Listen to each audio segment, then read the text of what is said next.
Hey there everybody, Matt Carter here. And Jessica Carter from CarterMatt.com. This video is our reaction to The Circle episode 5. We are closing in on the halfway point of this season. Yep.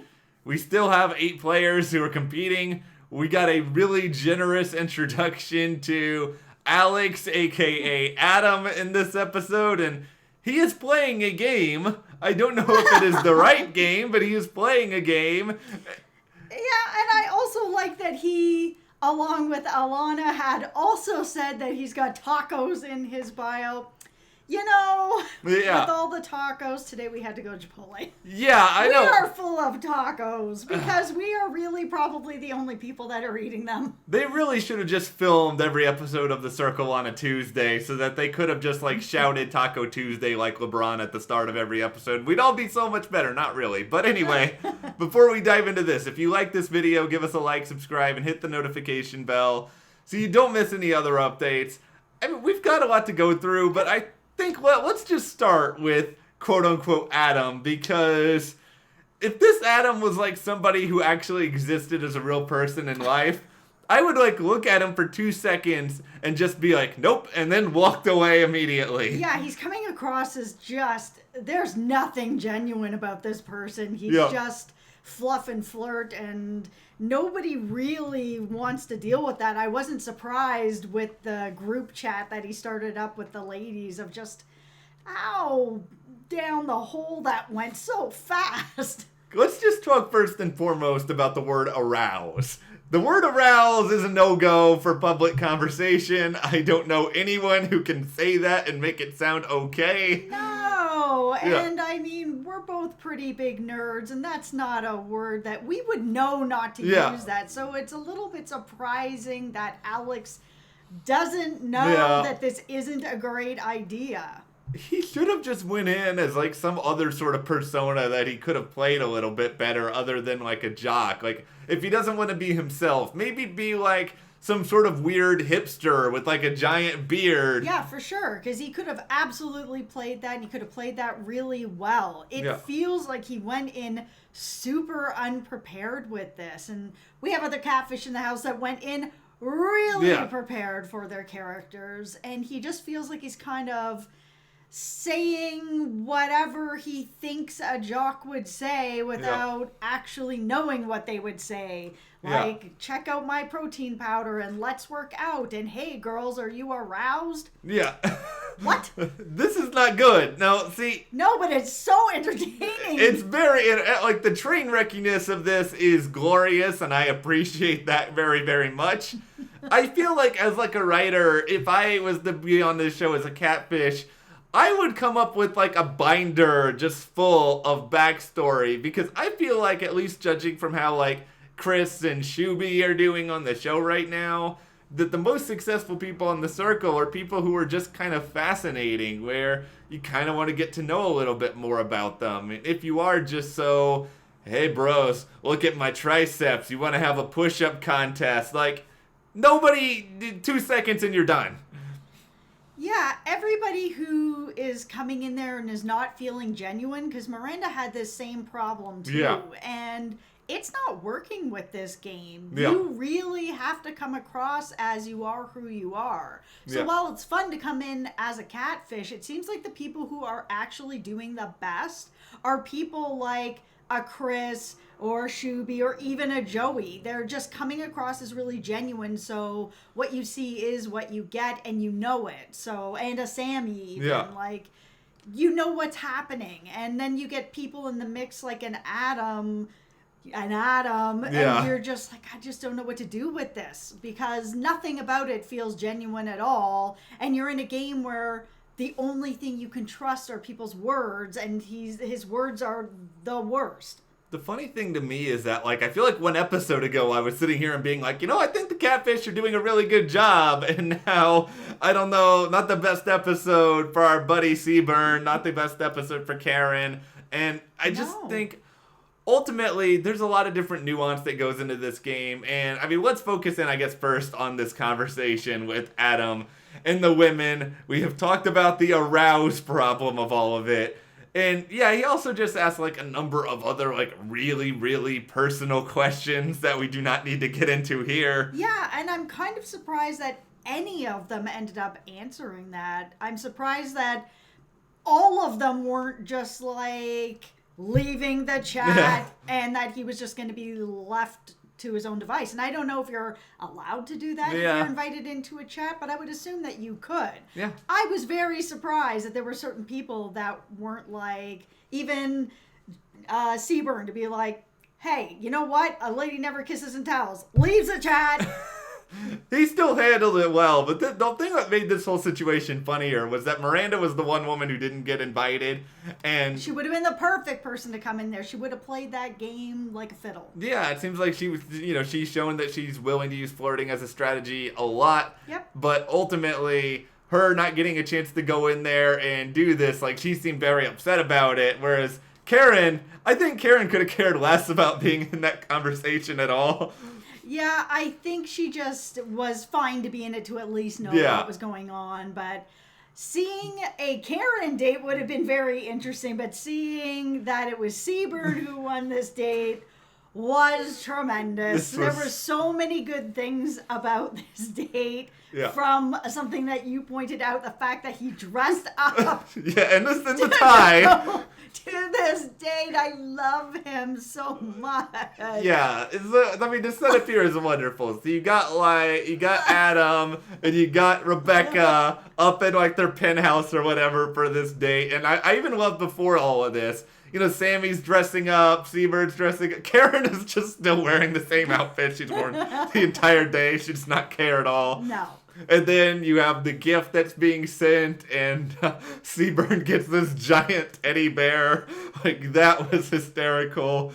It is all tremendous entertainment. It is all so great. And Seaburn, I think, is really relishing playing Rebecca, but as much fun as this date was, and it was really, really funny. He did a very poor job. He was coming across to me as someone who's a very young girl, and not even a naive girl, but someone who's like 13 or 12, like a very young girl who thinks that they're acting adult, but they're not. And it was coming across really weird, and Alex was digging that it was.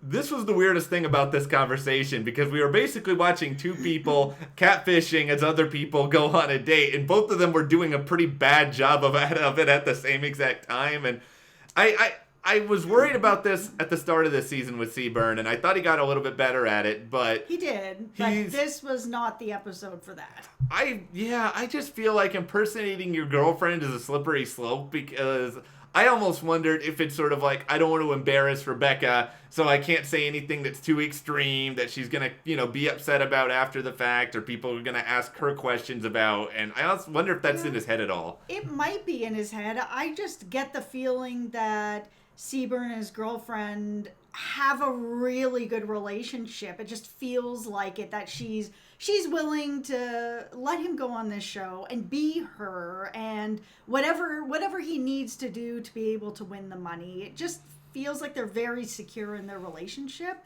Yeah. So while it could be in his head, it feels like she's given him permission to kind of do what he needs to do to get it. But he is getting wrapped up in some bad mistakes.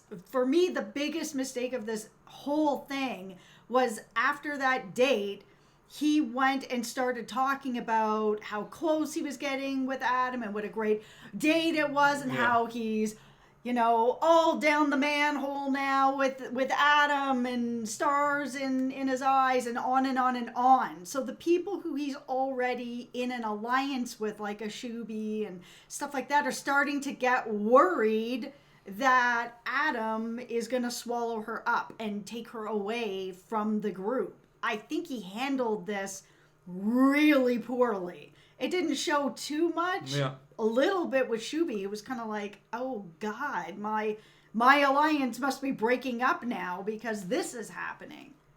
I'm not going to say, I don't think I'm going to go as extreme as you did. I think it wasn't great by any means. I think he played this up way too much. I think he's going to benefit from the fact that, judging from the end of this episode, there's a lot of other drama that's going down. I think he got very lucky with that, because I think if that hadn't happened, this could have turned out worse for him. It could have. I'm also just I'm trying to put myself in his head here, because I wonder if this is where he was coming from with it, that he wants to believe he can trust Shuby. He wants to believe he can trust everyone else. But I think he probably, and mistakenly so on some level, didn't want to go to other people and be like, oh, it was all right. And then Adam find out that he's saying, or Rebecca is saying that it's, all right. And then that sort of looks like he's throwing Adam under the bus. Yeah, but it didn't have to be like that either. It could have just easily been, it was great to get to know him. Yeah. It's still the first time we hung out. We only hung out for an hour or X amount of hours. Yeah.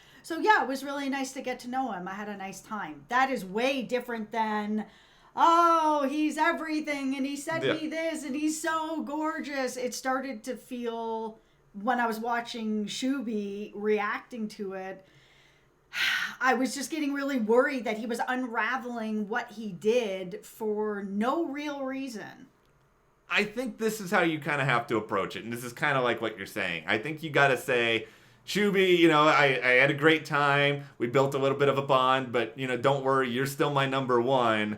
And just reassure him. And, I think we have to talk about this. It's kind of cruel in a way, just the nature of this show. But I think it feels like Shuby has some feelings for Rebecca on some level, and I understand this is someone who's paying him attention, and I don't know if Shuby, he may not describe himself as a nerd, but I'm sorry, Shuby, you are a part of the tribe, you love Marvel, I think this is where you end up, and I don't know if he's used to getting this sort of attention. So crazy to see him say that when they were putting out the pictures. It's just like, nerd, okay, I don't get that, but I was just like, what, really? Yeah. We know what we are. How can you not know that this is how it's going? Also, shout out to UCLA. Shuby should have been a little bit, Seaburn should have been a little bit of aware of the fact that Shuby, his Marvel-loving self, is a little bit of a nerd and would be a little bit protective of Rebecca and would not be thrilled that Rebecca's getting close to another guy. Yeah, it kind of felt like Seaburn didn't put in what he needed to let Shuby feel that he was still the number one guy. Yeah. I feel like if he went about it the way that you said, I had a really great time with Adam, but I'm on this call or I'm on this DM with you right now just to reassure you that it's you and me. That's all that needed to be said. One of the other just interesting facets of this episode is, we have a couple of really important events. We have this whole game of just commenting on people's pictures with the hashtags, and we also have the ranking ceremony. Yeah. Is there a part of you that wishes that these events were reversed and we got to do the hashtag drama before? No, I like that it's this way, because then obviously it would just be too obvious for us as viewers. Everyone then is going to go dogpile on top of Karen, and I think that it's cool that they do have it this way, because then people have regrets where it's like, oh man, I wish I could have changed my ranking based on this game or this conversation, but you can't. So you get to see that kind of drama play out, and I like that. It builds it up. Yeah, I agree, and then at the same time, there's this part of me that wishes that it was, so that we could just see more drama stacked on top of the drama that we have, But it can still move into the next vote anyways. It still happens, so it doesn't need to happen right before this vote. We don't know exactly how many days are in between each vote. It could only be a day. It could be 2 days. It could be a week. But if it's a short amount of time, people are still going to be pissed at that next ranking. I feel like they gotta be filming this really, really quickly, because I don't think you can leave people in these rooms for 3 weeks at a time. I think they would just lose their minds entirely. Yeah. Karen's already half there talking to the stuffed animal. I think Seaburn's gonna start talking to that bear now. Yeah. We're moving in that direction. All right, well, we'll talk about the photo drama in a minute, but they didn't give us who is number one, who is at the bottom, none of that stuff. So at the moment, I'm going to try to make a prediction. It's just hard right now because I feel like they're showing a lot of different pieces. Yeah, they are, and they kind of just showed mostly everyone ranking in the middle. Yeah, I'm going to say that I think Rebecca is going to be one of the two. Even in spite of what happened, I just think because she hasn't been there before, I think we're going to be seeing a distribution of the wealth, so to speak. Yeah, I could see that happen as well. I could actually also see Karen ending up there. There, I got it. Yeah. I could see that ending up happening. Yeah. Which, of course, would be tremendous drama after Yeah. what we just saw. Because she does have some good connections. That's why it was so surprising to see things go into such a dumpster fire with this. Yeah, I think she has some connections, and I mean, let's just talk about this now. Okay, so the episode ended with what felt at first like a very innocent game of just... Is it innocent? Judge my picture? Well, it started just funny. It started really lighthearted, and, you had Shuby's picture. Everyone, like you said, they're talking about the UCLA bear. Yes, go Bruins! It just felt a lot like it was just everything was kind of fun. By the way, like, these people, I know some of it is fake. There is so much fake thirst for these people for each other, especially, like, this episode, it really felt like you were watching one of those, like, really corny, old, like, scripted shows on MTV, where everyone is saying, like, this, "Oh, I'm hot and heavy for you," like, sort of dialogue. Yeah, there was, I don't know, man. There was a lot of, that's without even bringing into the great, let's try to get Joey to use the peach emoji test that transpired here. Yeah, that just tells me that they are quite bored. Yeah, they are quite bored. That was the most ridiculous bet of all time, but it was very disturbing and kind of funny at the same time. But yeah, and I'm glad that he didn't fall for it. No. As much as I was on the fence about Joey at the beginning, he's tremendous entertainment. I really have grown to enjoy watching him. Yeah, and I think it's clear at the moment that we need Joey because Joey's about to pour gasoline all over everything. I love that there's at least one person in this house that is not afraid to do it, and he has done it, and he is still there. Yeah, and I think what happens here in this game, just my theory, is that it starts innocent enough, and then people start doing a little bit just meaner comments about various things. I mean, we saw Miranda get a little bit of it when we saw, multiple catfish comments. Chris fell victim to some of it. Yep. And then I think it's because, like, the gate was open. And then because the gate was open, everybody just ran through. Yeah, and there hasn't really been too much talk about Karen being a catfish, so it was surprising that it went so sideways so fast. Yeah, well, let's talk about the photo usage here for Karen first, because this seemed to be the problem, that they didn't think her photo was consistent with the other two. Yeah. Did you think the photo was bad? No. And I think that was what was strange about that one, and even Chris's, when they're like, oh, now I'm starting to think Chris is a catfish. I'm like, it still looks like him. What are you talking about? This doesn't look like a different person. That part of this was really weird to me, too, because it's sort of like, I know you guys are scrambling and you're paranoid, and I'm sure being there does weird things to your head. That's what it's got to be, just pure paranoia. But it's like at the same time, do you think someone is really going to be so dumb as to, like, enter the circle and have just different photos of random people that are all different? Like, yeah, I mean, obviously it's the same person. Nobody's going to play that game. No, like, that's terrible. That's why I don't understand that idea of, oh, this may be a different person than the other one. But I think then it clearly wasn't. No, I think then at that point it was just like, I think it's Antonio. He left that bug, and since then, everybody's a catfish. Nobody believes anybody is anybody of who they say they are, including Chris, who looks exactly like all his pictures. There was nothing it was shocking when he was like, me? I was having the exact same reaction. I was like, Chris? Yeah. Antonio died on the circle so that the show could live. Like, that really feels like what's happening now, because, that seed has been planted, and there has been suspicion around Karen for a while because of it, and it seems like now everything is sort of coming to the forefront, but... That hashtag about Antonio, he came to see you, that was fire. I loved it. So dope.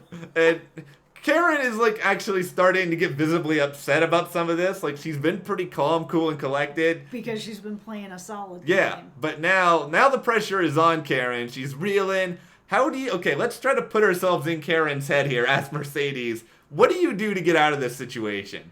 I don't think I would have done what she did, which is basically Yeah, come at me, bro. You got something to say? Pull off your anonymous mask and let's go at it.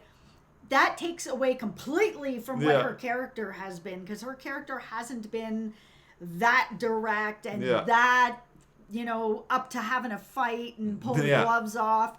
It felt like she, to me, exposed herself a little bit in that, because it was so quick to change that personality. She should have taken a minute, took a breath, and then figured out what to say as that character.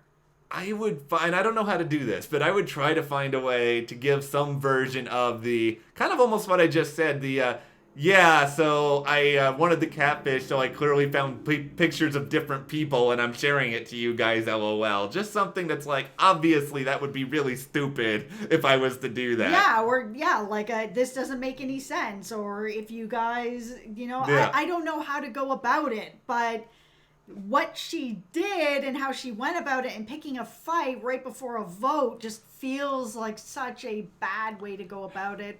I think she could have gotten out of this. And she's so smart. And she's been playing this game so well. The good news for Karen is... She could have even played it in a sympathy way to be like, wow, this really sucks. I was really genuine with some of you guys, and I'm really close to some of you guys, and it really hurts me to know that you guys don't think I'm being genuine with you. Damn, just... I'm going to cast a line out there, and I'm going to see if we can reel it in the next episode. Mm-hmm.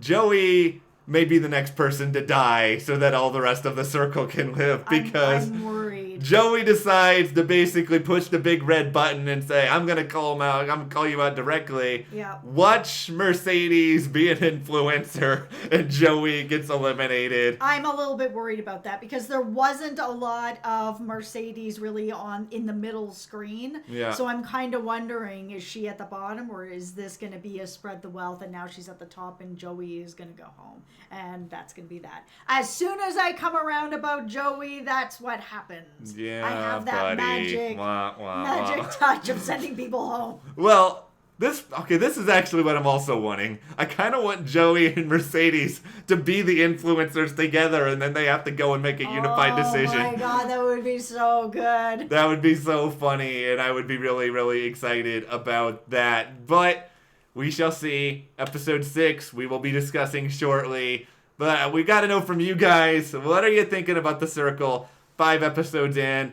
I'm not giving up on Seaburn yet. I'm a little bit worried about him, but I'm not giving up on Karen yet. She's still my fave. I love her. Yeah, I think she'll find a way to get out of this. I want to give another shout out to casting. Whoever casted this show, it is brilliant. These people are so much fun to watch, including all the people like the Alexes that are playing this game so poorly. Yeah. It's just fun. Great casting. It is, and I feel it's hard because I feel like I'm rooting for 3 people. I feel like I'm rooting for Shuby, Seaburn, and surprisingly Sammy all at the same time. And that is also kind of a cool thing too, because usually with a show like a Big Brother or something like that, I'm always just rooting for the underdog, because there's always just one.